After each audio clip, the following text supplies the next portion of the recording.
राहुल कुलकर्णी पे red alert issue कर दिया है। मैनेजर राहुल पुरोहित पे नजर रखो, क्लीन चिट नहीं दे सकते उसे। हो सर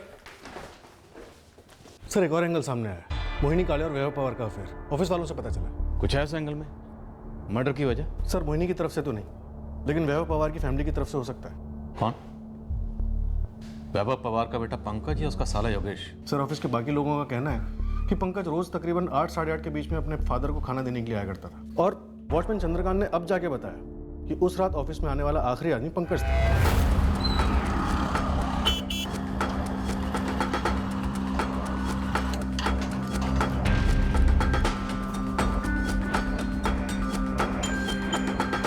जी साहब, पंकज सबसे आखिर में आया था। मैं डर गया था इसलिए आपको बताना भूल गया। आगे बोल।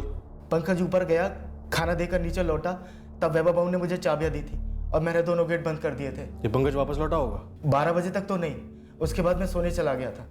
मुझे नहीं पता साहब कि उसके बाद क्या हुआ होगा। बाप का अपनी असिस्टेंट मोहिनी के साथ अफेयर हुआ और जवान बेटे ने बाप को मार डाला। नामुमकिन तो नहीं है, गुस्सा और नफरत सालों से जमा हो रहा होगा। एक आदमी अपनी बीवी और बेटे के होने के बावजूद भी अलग रह रहा है। जो प्यार जो इज्जत बीवी को मिलना चाहिए वो अपनी जवान प्रेमिका को दे रहा होगा। गुस्से में बेटे ने मार दिया होगा। दीवार पर राहुल लिखा हुआ, ऑफिस में दो राहुल। जनरल मैनेजर राहुल पुरोहित हाथ में था, ट्रांसपोर्ट मैनेजर राहुल कुलकर्णी फरार।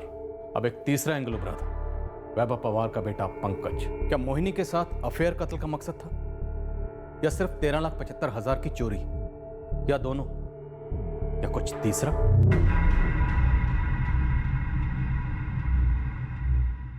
सर चुराए गए पैसों के लिए शांता कुलकर्णी के घर की तलाशी ली गई, लेकिन कुछ नहीं निकला। बयान डगमगा रहा है। रत्ती भर भी नहीं सर, अटकी हुई है अपने बयान पर कि उसे कुछ नहीं मालूम। छोड़ दो उसे, घर जाने दो। उसे लगने दो कि वो बच गई, पर उस पर नजर रखवाओ तगड़ी। और इस शांता का फोन भी टैप करो, राहुल कुलकर्णी से फोन जरूर करेगा। शांता, तुम घर जा सकती हो। मतलब वो असली कातिल पकड़ा गया क्या? हाँ, दीवार पर जो राहुल लिखा हुआ था उसका तुम्हारे पति राहुल कुलकर्णी से कोई लेना देना नहीं था।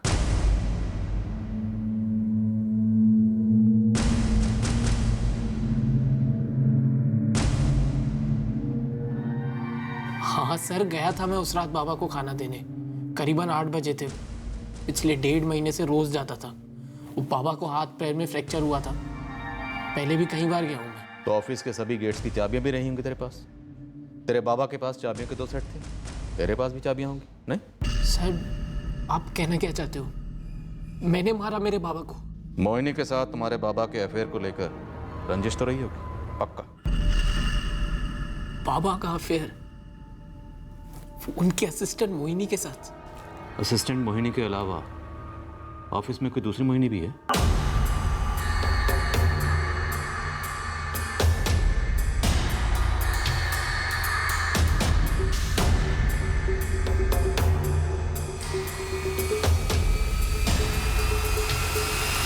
बस बाबा ने खाना खाया और मैं वहां से निकल गया। चाबियां का एक सेट तुम्हारे पास है, तुम 12 बजे के बाद लौटे। सबसे पहली बात, मेरे पास चाबियों का कोई सेट नहीं है। और मान लीजिए अगर मेरे पास चाबियों का सेट होता भी तो क्या फायदा? कंपाउंड का मेन दरवाजा तो अंदर से बंद होता है, तो ऐसे में मैं अंदर कैसे दाखिल हो पाता सर? दाखिल तुम हुए थे, तुम बताओ। दीवार फांद के।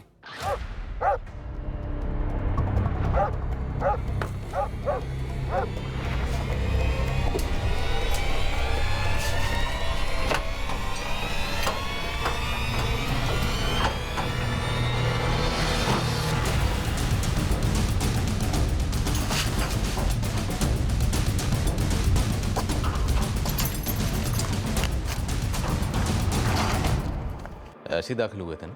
मैंने बाबा खोए अपने, शोक मना रहा हूं, फिर भी मेरा कॉमन सेंस घास चढ़ने नहीं गया। चलो मान लेते हैं कि वो दीवार फांद के मैं अंदर आया, पर सर आप ये सोचिए, अगर मेरे पास चाबियां होती और मुझे दीवार फांद के ही अंदर आना होता, तो सर मैं ऑफिस का दरवाजा और मेन कंपाउंड वाला दरवाजा खोल के क्यों जाता? जिस तरह दीवार फांद के अंदर आया था उसी तरह दीवार फांद के बाहर चले जाता। इससे राज और गहरा नहीं हो जाता सर? तुमने दीवार पर सिर्फ राहुल लिखा, ये जानते हुए भी कि ऑफिस में 2 राहुल। क्यों?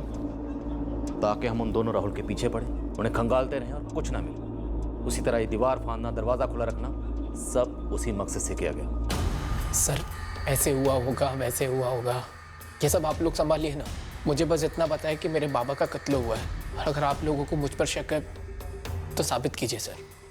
फिलहाल मुझे जाना है, मैं जाऊं। ये क्या बोल रहे हैं आप मैडम? बड़े भाई समान थे वैभव सर, उनके साथ अफेयर, ये आप लोग सोच भी कैसे सकते हैं? ये बात आपको जरूर उस घटिया अनीता ने बताई होगी। अफवाह मास्टर है वो।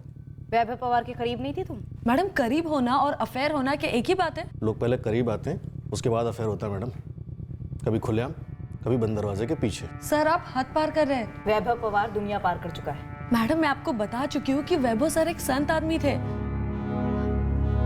मेरा डिवोर्स हो चुका था।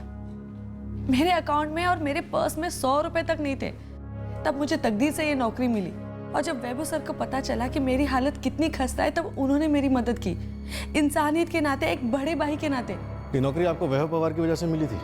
पहले से करीब थे आप दोनों? जी नहीं, मुझे नौकरी अपनी तकदीर से मिली थी, और मैंने अपनी मेहनत से अकाउंटिंग सीखी थी, और वैभव सर ने बहुत ही शिद्दत से मुझे अकाउंटिंग सिखाई थी। बहुत उपकार है उनके मुझ पर। काफी देखभाल की थी तुमने वैभव के एक्सीडेंट के बाद? वो तो रूम में पड़े रहते थे। वो मेरे बॉस थे, उनका एक्सीडेंट हो गया था, वो अकेले रहते थे, तो मैं उनकी देखभाल नहीं करती तो और कौन करता? उनकी पत्नी पूर्णिमा जी, या फिर उनका बेटा पंकज? हाँ जरूर, और वो कर भी रहे थे, लेकिन वो यहाँ पर रहते तो नहीं थे ना मैडम। और जब मैं ऑफिस में होती तो मैं उनकी देखभाल करती थी। और मैडम वो मेरे साथ अफेयर करने के लिए यहाँ पर नहीं रहते थे, वो मेरे आने के 10 साल पहले से ही ऑफिस में रहते थे, क्योंकि दिगे सेठ उन पर पूरा भरोसा करते थे। और मैडम मुझे गोल गोल बात करने की आदत नहीं है। अगर मेरा वैभव सर के साथ कोई अफेयर होता, या फिर अगर मैं उनके साथ सोती, तो मैं आपको साफ साफ बता देती, लेकिन ऐसा कुछ नहीं है। और अगर पंकज ने ये अफवाह सुनकर उसके पिता का कत्ल किया है, तो ये उसकी सबसे बड़ी गलती है। मेरा वैभव सर के साथ कोई अफेयर नहीं था, वो मेरे बड़े भाई जैसे थे और कुछ नहीं।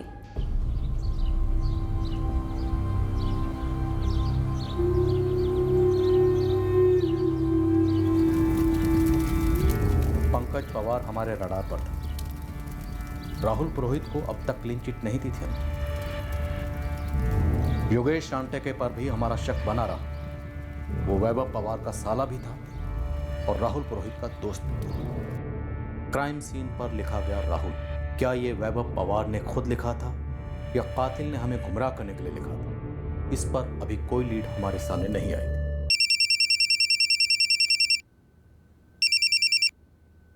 हेलो हेलो शांतम, मैं बोल रहा हूँ। राहुल कहाँ हो तुम? वहाँ सब कैसा है? पुलिस मुझे अभी भी ढूंढ रही है क्या? पुलिस अब तुम पे शक नहीं कर रही है राहुल। क्यों? क्योंकि उन्होंने असली कातिल को पकड़ लिया। तुम घर लौट आओ। मैं तुम्हें ये बात बताने के लिए कब का इंतजार कर रही थी। तुम पहले अपना फोन चालू करो और जल्द से जल्द घर लौट आओ।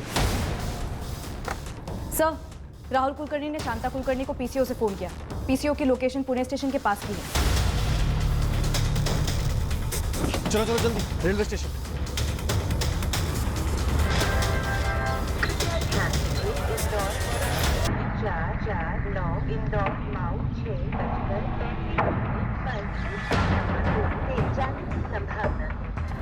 साहब मैं भाग नहीं रहा था साहब, मैं घर वापस लौट रहा था साहब। तेरी घर वापसी के लिए आया। ऐसा लौटाएंगे तुझे, फिर कभी घर नहीं छोड़ेगा।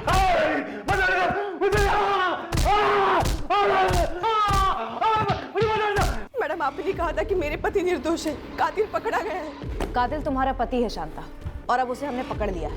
मैडम मेरे पति किसी का कत्ल नहीं कर सकते मैडम। मैंने आपको बोला भी था कि वो 4 दिसंबर की रात को घर पर थे, कहीं नहीं गए। मैडम मेरी बात सुनिए मैडम। साहब मैं इसलिए भागा क्योंकि मुझे लगा कि टॉर्चर होगा, और डर के मारे मैं वो सब कबूल कर लूंगा जो मैंने कभी किया ही नहीं साहब। बड़ा तजुर्बा है तुझे हमारे टॉर्चर का। पहले भी कई बार अंदर गया होगा, हिस्ट्री रही है तेरी। अरे नहीं साहब, अब किसी से भी पूछ लीजिए मेरे बारे में। मैं जेडी ऑफिस में सिर्फ ट्रांसपोर्ट का काम संभालता हूँ। आज तक एक पैसे का झोल नहीं गया साहब, कोई मुझे फंसा रहा है साहब। ये बताओ, डुप्लीकेट चाबी कहाँ से बनवाई, कब बनवाई? कौन सी डुप्लीकेट चाबी साहब? कंपाउंड के गेट की चाबी, ग्रिल वाले दरवाजे की चाबी, ग्रिल वाले दरवाजे के बाद के दरवाजे की चाबी।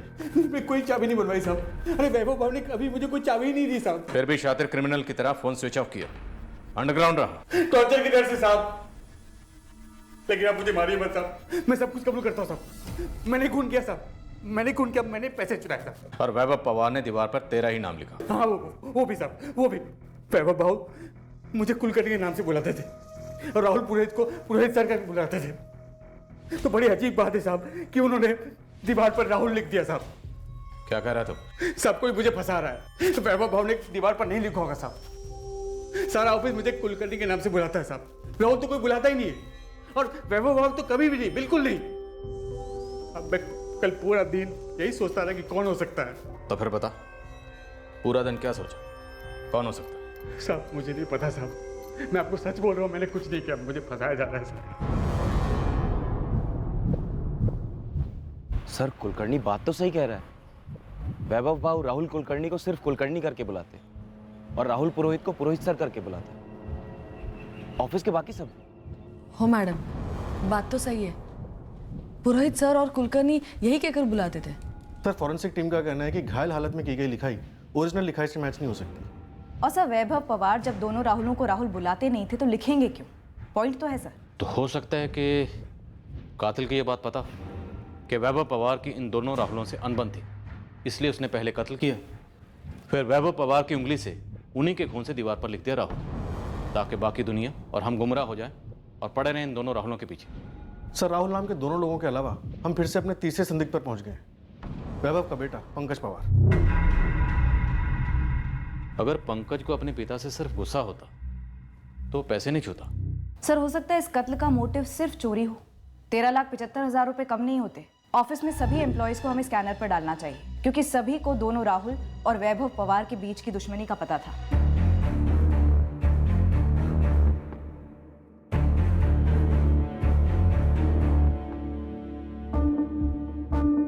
अब वैभव के परिवार की तरह सारा ऑफिस हमारी संदिग्ध लिस्ट में शामिल किया गया। हम अंधेरे में तीर चला रहे थे, कोई ठोस दिशा नहीं मिल रही थी इन्वेस्टिगेशन को। आखिर इस कत्ल का मकसद क्या था? बस एक बात के बारे में हम पक्का थे कि ये अंदर की बात थी। इसमें दो राय नहीं थी कि कातिल को पीड़ित और उसके इर्द गिर्द की सारी बातों की काफी जानकारी थी।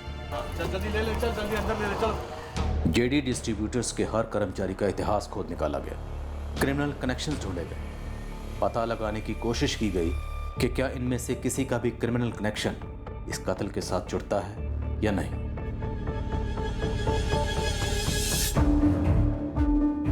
हमारा सबसे गहरा शक उस वक्त पीड़ित के बेटे पंकज पवार पर था, पर हम उसके खिलाफ या अन्य किसी भी संदिग्ध के खिलाफ कुछ ठोस साबित नहीं कर पाए।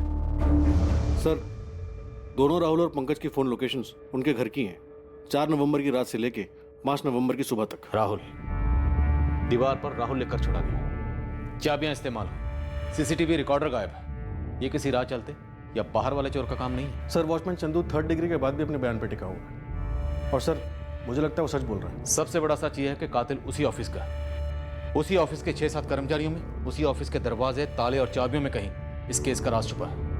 कदम, हम कोई अहम कड़ी मिस कर रहे हैं।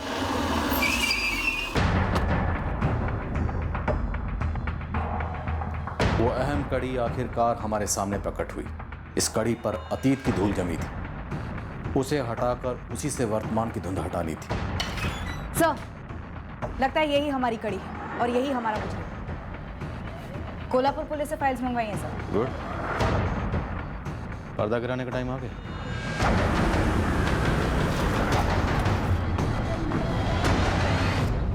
दीपक चितले। राम राम सर। मुंह पे राम, बगल में छुरी। चल बता वो छुरी कहाँ है जिससे तूने वैभव पवार का गला काट डाला? ये क्या बात कर रहे हो साहब? मैं तो जेडी कंपनी का एक मामूली ड्राइवर हूँ साहब। मुझे लग रहा है कि कोई मेरे कंधे पे रख के घोड़ा दबा रहा है। फिर हमें वो कंधा दिखा, वो तुम तेरा टेटुआ दबा देंगे। चलो से सर क्या बोल रहे हैं? अरे भाऊ ऐका तर खरी सर भी खरंच सांगतो मी, काय नाही केलंय सर. अहो सर सर ने कि मेरे कुछ किया नहीं है तो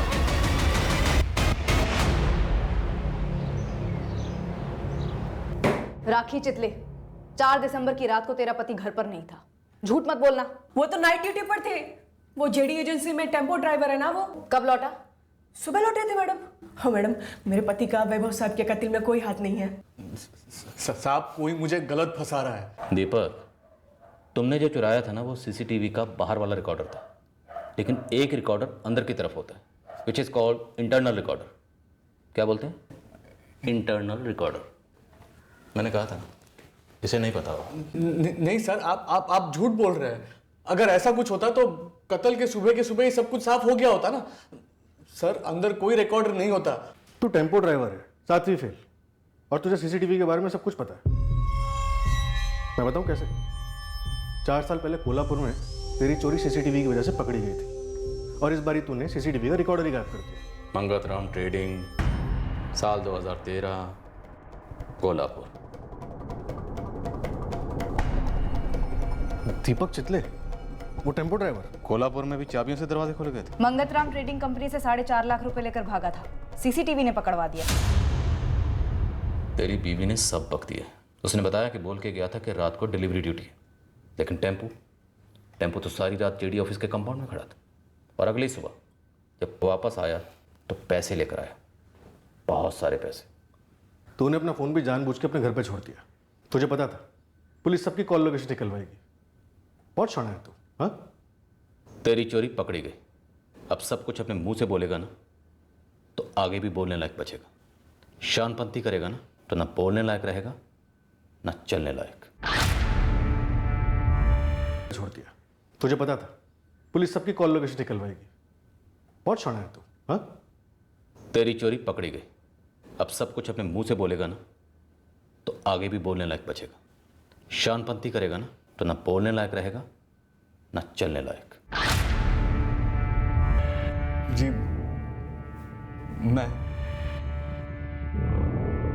मैंने ही किया था साहब। वो तो हम जानते ही हैं। तो ये बता कि कैसे किया और अंदर घुसा कैसे? गुस्सा नहीं था सर, अंदर ही था, बाहर गया ही नहीं। मुझे सबका टाइमिंग मालूम था। मोहिनी सबसे लास्ट निकलती थी 7 और 8 बजे के बीच में। फिर 8 और 8:30 बजे के बीच में वैभव भाव का लड़का पंकज खाना लेकर आता। मैंने पंकज के जाने का इंतजार किया।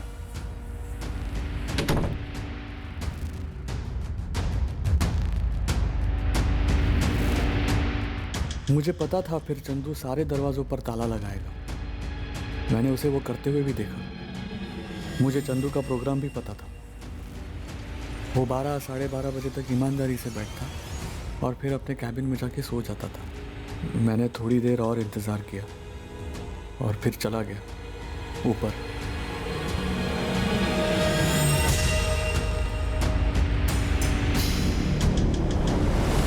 छुरा अपने साथ लाया था?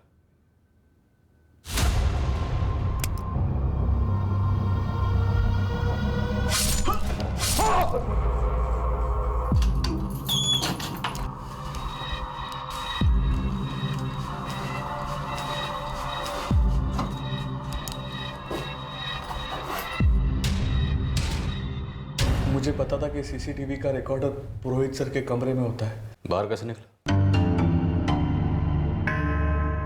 काफ़ी अरसे से मैंने नज़र रखी थी और पता लगाया था कि ऑफिस के दरवाजे और कंपाउंड के गेट की चाबियां कौन सी हैं।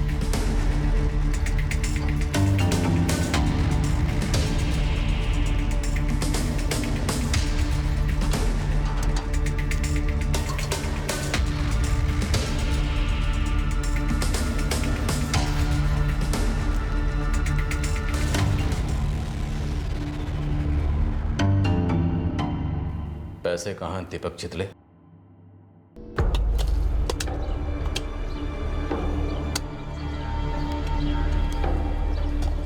दीपक के घर के पीछे से हमने सारे पैसे बरामद किए। दीपक ने उस 13,75,000 में से सिर्फ 4,000 रुपए खर्च किए थे। राहुल जी, आप लोगों ने बहुत बड़ी गलती की जो दीपक को उसकी बैकग्राउंड चेक किए बिना नौकरी पर रखा। सर दीपक तो पहले से ही था हमारे यहाँ नौकरी पर। वैभव बाबू ने उसे अपॉइंट किया था। मतलब ये दीपक लंबे अरसे से ये प्लानिंग कर रहा था। डिटेल में स्टडी कर रहा था लंबे अरसे से। ऐसे ही मार दिया वैभव बाबू को सिर्फ पैसों के लिए।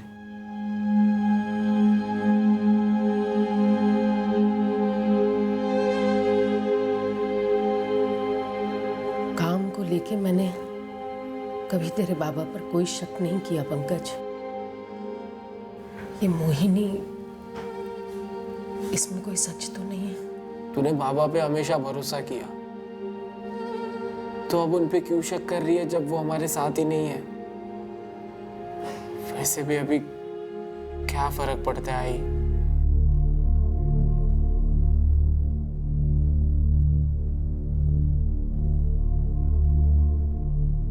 दरवाजा बंद सिर्फ कैश की काउंटिंग के लिए किया जाता था, और कैश इतना होता था कि घंटों लग जाते थे। अगली बार अगर आप लोगों को किसी के कैरेक्टर पे डाउट होना, और खास करके तुम्हें अनीता केलकर, तो अपने ख्यालों के सफेद घोड़ों से नीचे उतरो और हिम्मत करके बंदे और बंदी से सामने से पूछो। ही मन घड़त कहानी मत बनाओ। अगली बार अगर तुमने मेरा नाम खराब करने की कोशिश की ना अनीता, तो मैं तुम्हें जान से मार दूंगी।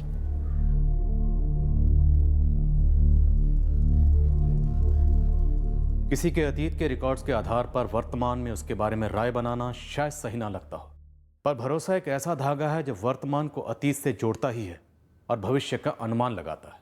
किसी इंसान ने क्या किया था, क्या कर रहा है, यह तय करता है कि वो आगे क्या कर सकता है।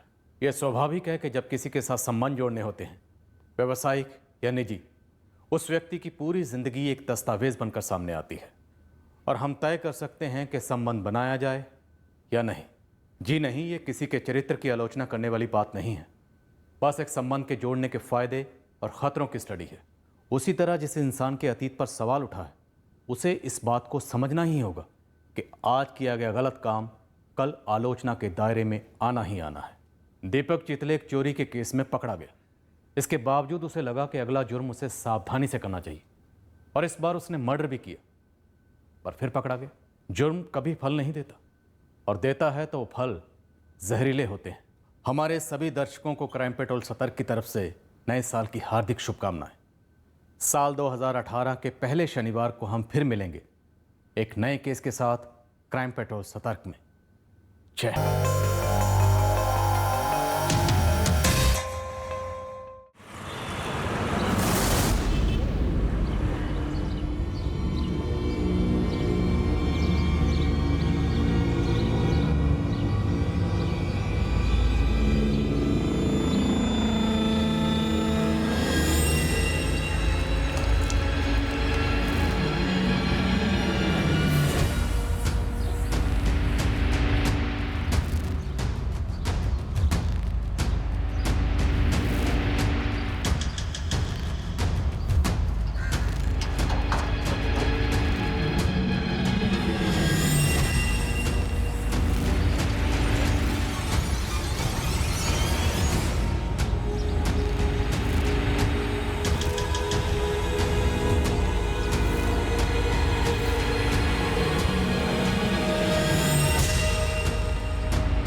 हाँ चंदू। रोहित सर, आप ऑफिस में है क्या?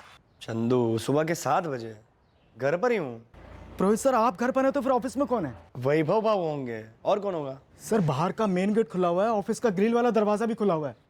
रात को कोई आया था क्या? जब से मैं ड्यूटी पे हूँ तब से लेकर अब तक कोई नहीं आया। और सर, रात को खुद वैभव बाबू से मैंने चाबियां ली थी, और बाहर के सारे दरवाजे मैंने खुद लॉक किए थे।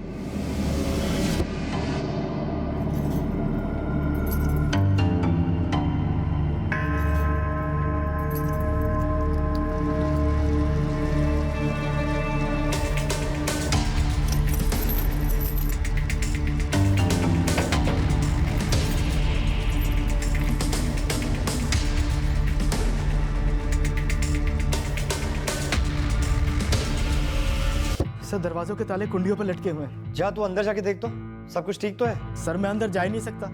वो ऑफिस के ग्रिल वाले दरवाजे के बाद वाला दरवाजा बंद है। तूने खोल के देखा? नहीं सर, मुझे डर लग रहा है।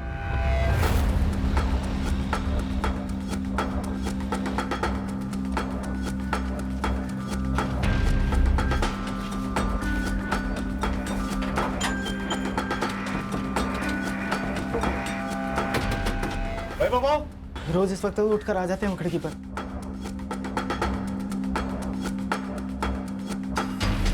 वैभव बाबू, वैभव बाबू। मैंने मिलाया था नंबर, बेल जा रही है। चलो ठीक से याद कर, रात को कोई आया था? 12 बजे तक तो मैं जाग रहा था, उसके बाद गया था सोने।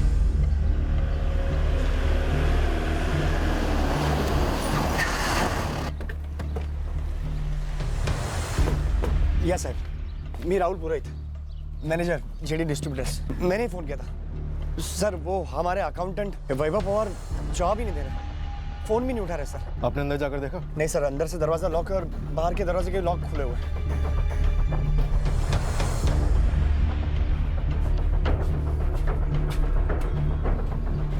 ऑफिस में किसी और के पास कोई दूसरी चाबी? 2 सेट है, लेकिन दोनों वैभव बाबू अपने पास ही रखते हैं। गावड़े, किसी चाबी बनाने वाले को लेके आओ।